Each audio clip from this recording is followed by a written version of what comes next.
Tunnel of Summer, réalisé par Tomohisa Taguchi, qui a notamment réalisé avant des épisodes du dernier animé de Bleach, et surtout des films Gundam. M'en demandez pas, je n'ai pas vu un seul film Gundam dans ma vie, donc je ne me prononcerai pas. Donc là, il a décidé de partir sur son film un peu solo, Tunnel of Summer, un conte un peu romantique, fantasy, où ça se base sur une légende d'un fameux tunnel, un tunnel où si tu le traverses, il parcourt 100 ans, mais ton vœu est exaucé. On peut dire que dans l'ensemble, le film s'en sort bien, mais si j'avais quelques reproches à lui faire, il y en aurait quand même quelques-uns. Et non, je vais pas faire le reproche, ça vaut pas un Your Name ou un Miyazaki, parce que ça m'énerve d'entendre ça. Même si c'est vrai, ça m'énerve. Le couple qui va se former entre nos deux protagonistes est assez évident. Ça reste bien fait dans la manière, mais c'est quand même assez évident. On voit venir qu'ils vont tomber amoureux dès leur rencontre, qu'ils vont finir ensemble. Ça se voit venir. Sans compter certaines expressions un peu étranges du genre baleine sous roche. Non, on dit anguille sous roche, pas baleine sous roche. Mais là encore, c'est un détail, donc je peux comprendre pourquoi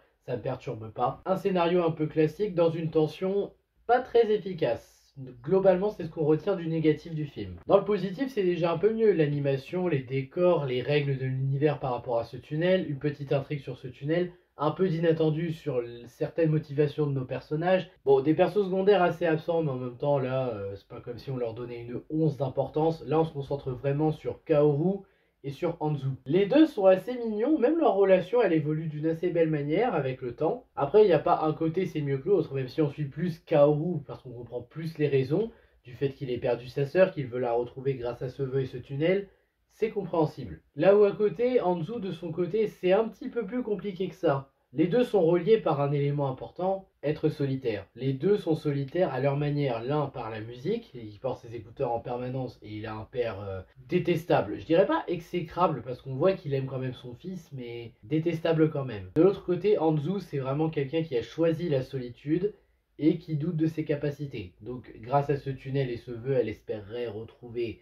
cette confiance en elle. En termes de développement, c'est plutôt bien, surtout dans leur relation amoureuse qui se développe bien petit à petit de manière intéressante. Prévisible mais bien fait, comme j'ai dit. Et j'ai envie de dire que ce sont eux deux qui font la grande force du film en fait. C'est pas un film grandiose, mais c'est un film qui, par nos deux protagonistes, est efficace. Notamment si vous vivez ça vous aussi. Alors, pas le fait de vouloir avoir un tunnel pour exaucer un vœu en le traversant, mais le fait que peut-être vous vous sentez mal dans votre vie pour une raison ou une autre, comme Kaoru et Anzu, et que vous vous isolez, et que justement, si vous pouviez, vous changeriez ça. Parce que oui, l'identification de personnage, c'est quelque chose de très efficace ici. Moi, j'avoue que je me suis un petit peu reconnu en Kaoru, du fait que je m'isolais pour certaines raisons. Pas pour les mêmes raisons, mais quand même. En clair, Tunnel of Summer, je ne dirais pas que c'est un grand film qui révolutionne le genre, qui sera marquant, mais pour une première réalisation qui se veut un peu originale, et je dis bien un peu originale, pas 100% originale, ça se tient.